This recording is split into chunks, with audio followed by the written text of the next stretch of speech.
Welcome to another video. My name's Andrew O'Borney, and this is part one of there'll be many videos in this series, I believe, of me building a garage at my house. I'm really excited about this whole project because I'll finally have a garage where I can walk right outside of where I live and have the garage there. I don't have to drive there. I don't have to be sharing it with space with my dad and have extra stuff stored there.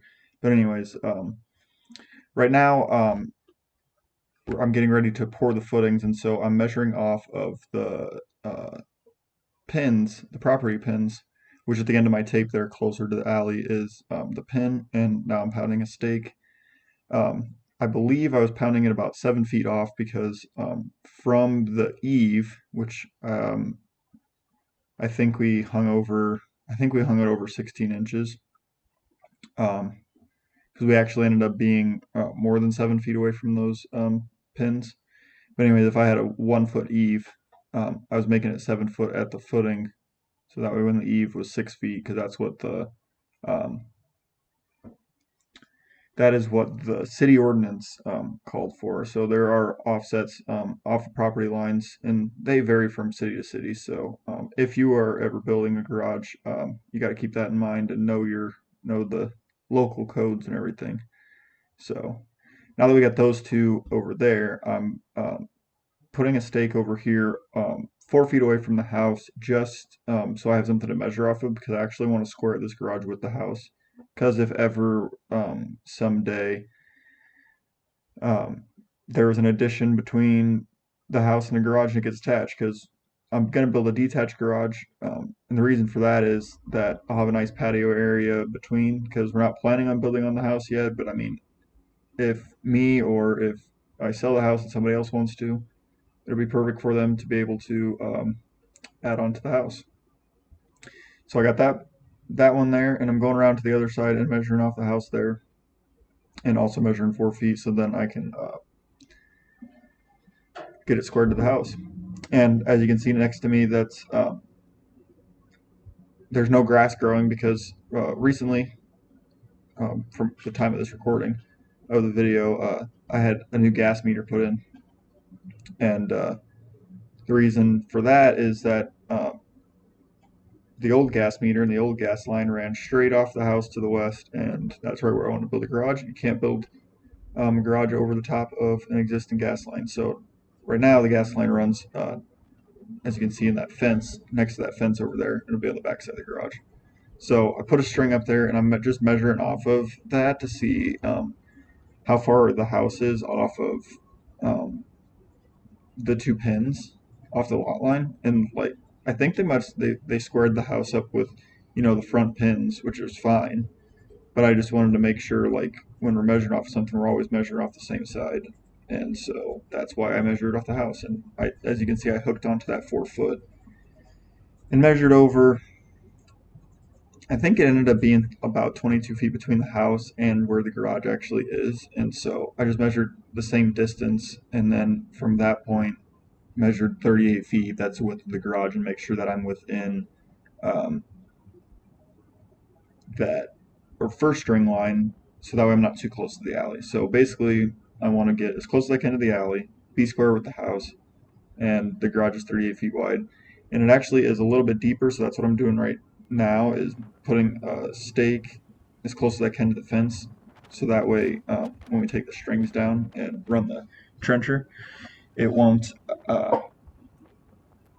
be in our way. So now my dad's here helping, and we also are trying to get a decent string line. I ran it all the way down to the other side of the house, and I think I measured like 8 feet off the house. It really doesn't matter how much you measure off the house, but just I measured away from the house because the stairs and everything are in the way, and then made a straight line across the whole front of the property, and that way I could square it up. And right 14 now inches, we or what was are that? measuring off of a 2x4 because we found it's easiest to have the wheels kind of right next to the 2x4 and measure off the blade on the trencher, like the trencher part, to the board. And I think it was like 14.5 inches or something. And so what we did was Now, from the string line that I originally put up, like where I want the footing, I'll measure off that 14.5 inches, I guess, to the right or to the left or whichever, inside, outside. It doesn't really matter. It pretty much works for any kind of trencher, especially the walk behind ones. You can lay the board down, run some stakes, about 3 stakes, like in this. I think it's a 16 or 20 foot 2x4. You run like 3 stakes in there, and it'll hold it in place enough, and the wheels just ride right along there, and you have a nice straight trench. You don't have this weaving all over the place. I've seen many of those weaving all over the place, and it just doesn't look that great. So, like I said, the gas line was running through there, and also the electric line was running through there. So, right now we were making sure that the electric line is dug deep enough. So we called 811. They came out and marked it. You can see some flags kind of behind right over my left shoulder there, and it runs across here at an angle and turns and goes towards the pole. And so we're digging, trying to find that, and then um, we figured out that it was deeper than what our footings we needed our footings to be for the garage. And so, yeah, right where that spray paint is, that's kind of where we thought it was at. And so we ended up finding that it was deeper than what we were going to dig the footings anyway. So that was perfect. Run the trench right across there. Not have any problems.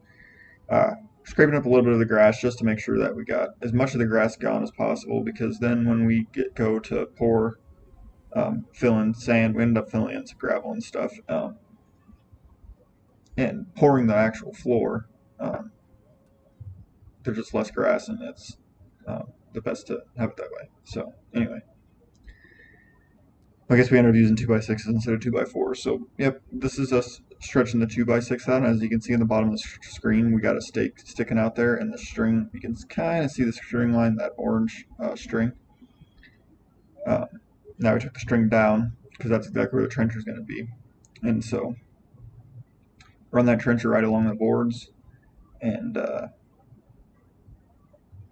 start trenching.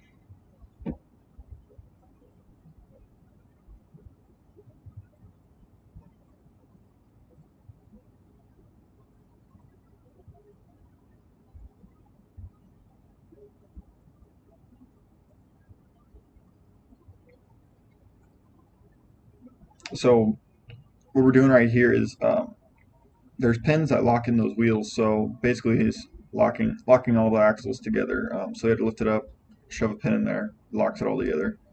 Um, Getting it all ready, and there we go, trench away. Um, so he'll start to go down deep, and then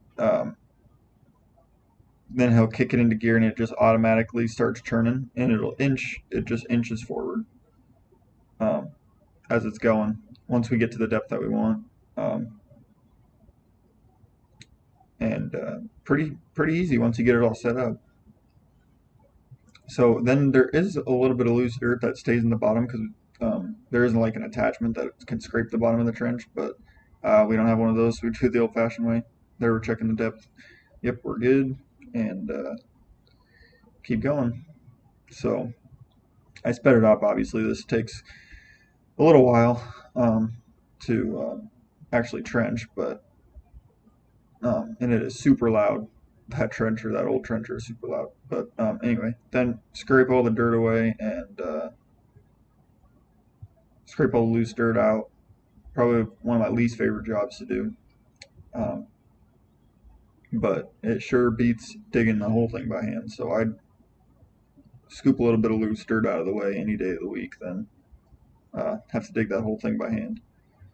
So thank God for technology, right?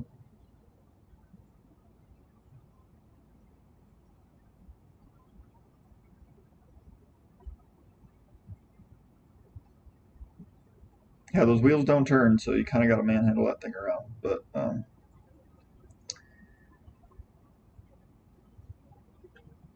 yep, this is the backside. So once we get all these trenched, then in the next video, I believe it will be of us forming up and getting ready to pour the concrete. And oh, got a little visitor. My son Owen and my wife Sarah. They came to see us outside, and had to take a couple pictures. And Owen wanted to check out the trencher. He was about a year old and very interested in everything that me and my dad, his grandpa, do, and so it's always exciting. So yep, trenching. We trenched all three sides, so then we could still get the skid loader in, got rid of all the dirt, and then waited until we were almost done to trench the the outside, that last outside wall. And actually, about where that shovel was that I just grabbed, there is going to be some center walls in there, so we also trenched those. But and I believe my camera died, so I didn't get all the trenching in there. But